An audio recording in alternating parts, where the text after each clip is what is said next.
This is the story of your enslavement, how it came to be, and how you can finally be free. Like all animals, human beings want to dominate and exploit the resources around them. At first, we mostly hunted and fished and ate off the land, but then something magical and terrible happened to our minds. We became, alone among the animals, afraid of death and of future loss. And this was the start of a great tragedy and an even greater possibility. You see, when we become afraid of death, of injury and imprisonment, we become controllable and so valuable in a way that no other resource could ever be. The greatest resource for any human being to control is not natural resources or tools or animals or land, but other human beings. You can frighten an animal because animals are afraid of pain in the moment, but you cannot frighten an animal with a loss of liberty, with torture or imprisonment in the future, because animals have very little sense of tomorrow. You cannot threaten a cow with torture or a sheep with death. You cannot swing a sword at a tree and scream at it to produce more fruit, or hold a burning torch to a field and demand more wheat. You cannot get more eggs by threatening a hen, but you can get a man to give you his eggs by threatening him. This human farming has been the most profitable and destructive occupation throughout history, and it is now reaching its destructive climax. Human society cannot be rationally understood until it is seen for what it is: a series of farms where human farmers own human livestock. Some people get confused because governments provide healthcare and water and education and roads, and thus imagine that there is some benevolence at work. Nothing could be further from the reality. Farmers provide healthcare and irrigation and training to their livestock. Some people get confused because we are allowed certain liberties and thus imagine that our governments protect our freedoms. But farmers plant their crops a certain distance apart to increase their yields, and will allow certain animals larger stalls or fields if it means they will produce more meat and milk. In your country, your tax farm, your farmer grants you certain freedoms, not because he cares about your liberties, but because he wants to increase his profits. Are you beginning to see the nature of the cage you were born into? There have been 4 major phases of human farming. The first phase in ancient Egypt was direct and brutal human compulsion. Human bodies were controlled, but the creative productivity of the human mind remained beyond the reach of the whip and the brand and the shackles. Slaves remained woefully underproductive and required enormous resources to control. The second phase was the Roman model, wherein slaves were granted some capacity for freedom, ingenuity, and creativity, which raised their productivity.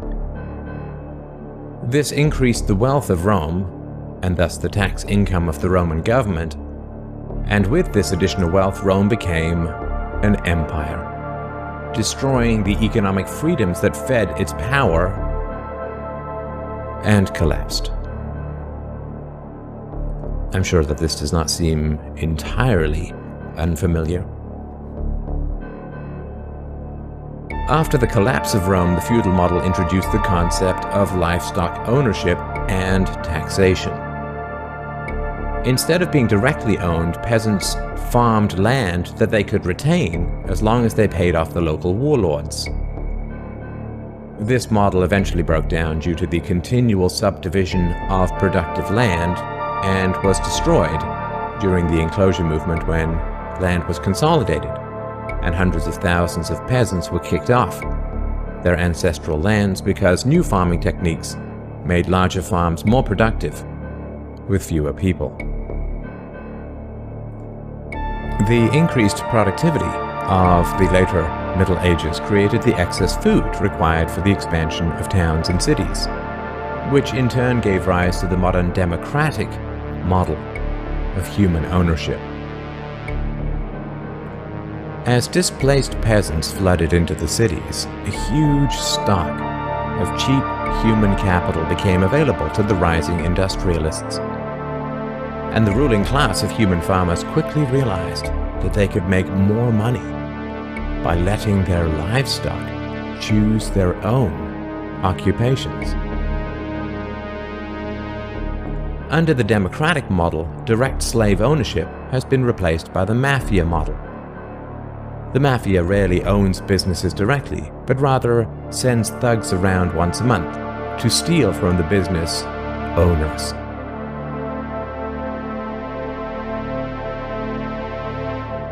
You are now allowed to choose your own occupation, which raises your productivity, and thus the taxes you can pay to your masters.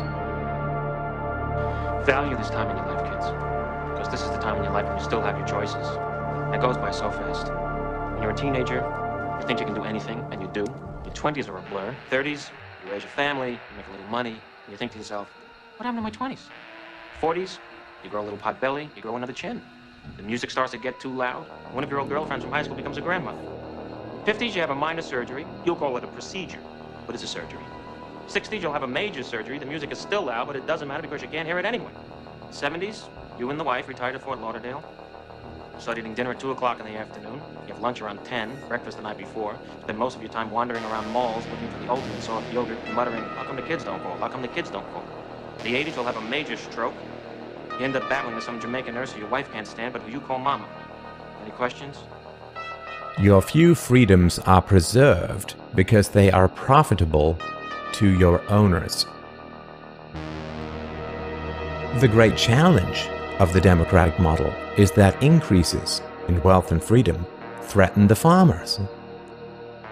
The ruling classes initially profit from a relatively free market in capital and labor, but as their livestock become more used to their freedoms and growing wealth, they begin to question why they need rulers at all. Ah well, nobody ever said that human farming was easy. Keeping the taxed livestock securely in the compounds of the ruling classes is a three-phase process. The first is to indoctrinate the young through government, quote, education.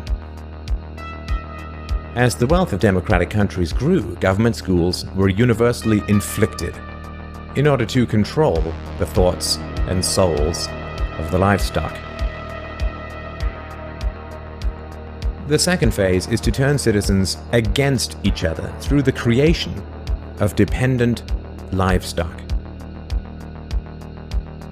It is very difficult to rule human beings directly through force, and where it can be achieved, it remains cripplingly underproductive, as can be seen in North Korea. Human beings do not breed well or produce efficiently in direct captivity. But if human beings believe that they are free, then they will produce much more for their farmers.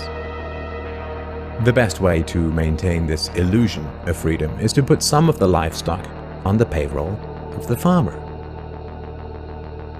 Those cows that become dependent on the existing hierarchy will then attack any other cows who point out the violence, hypocrisy, and immorality of human ownership.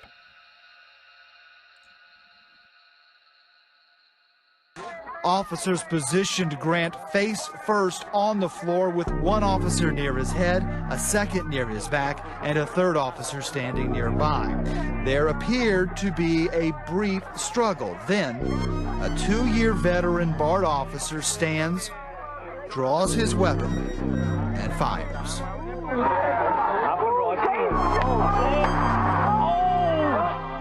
Freedom is slavery, and slavery is freedom. If you can get the cows to attack each other whenever anybody brings up the reality of their situation, then you don't have to spend nearly as much controlling them directly. Those cows who become dependent upon the stolen largesse of the farmer will violently oppose any questioning of the virtue of human ownership. And the intellectual and artistic classes, always and forever dependent upon the farmers, will say to anyone who demands freedom from ownership, "You will harm your fellow cows." The livestock are thus kept enclosed. By shifting the moral responsibility for the destructiveness of the violent system to those who demand real freedom. The third phase is to invent continual external threats so that the frightened livestock cling to the protection of the farmers. This system of human farming is now nearing its end.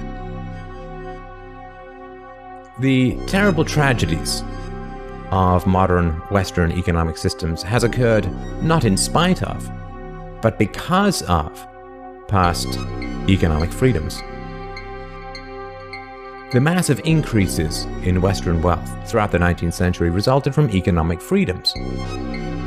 And it was this very increase in wealth that fed the size and power of the state.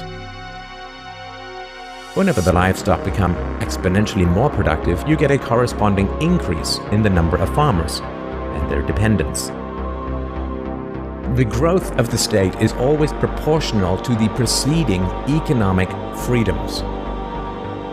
Economic freedoms create wealth, and the wealth attracts more thieves and political parasites, whose greed then destroys the economic freedoms. In other words, freedom metastasizes the cancer of the state. The government that starts off the smallest will always end up the largest.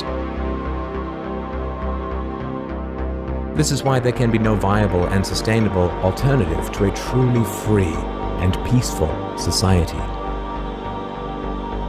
A society without political rulers, without human ownership, without the violence of taxation and statism. To be truly free is both very easy and very hard. We avoid the horror of our enslavement because it is so painful to see it directly. We dance around the endless violence of our dying system because we fear the attacks of our fellow livestock. But we can only be kept in the cages we refuse to see. Wake up. To see the farm is to leave it.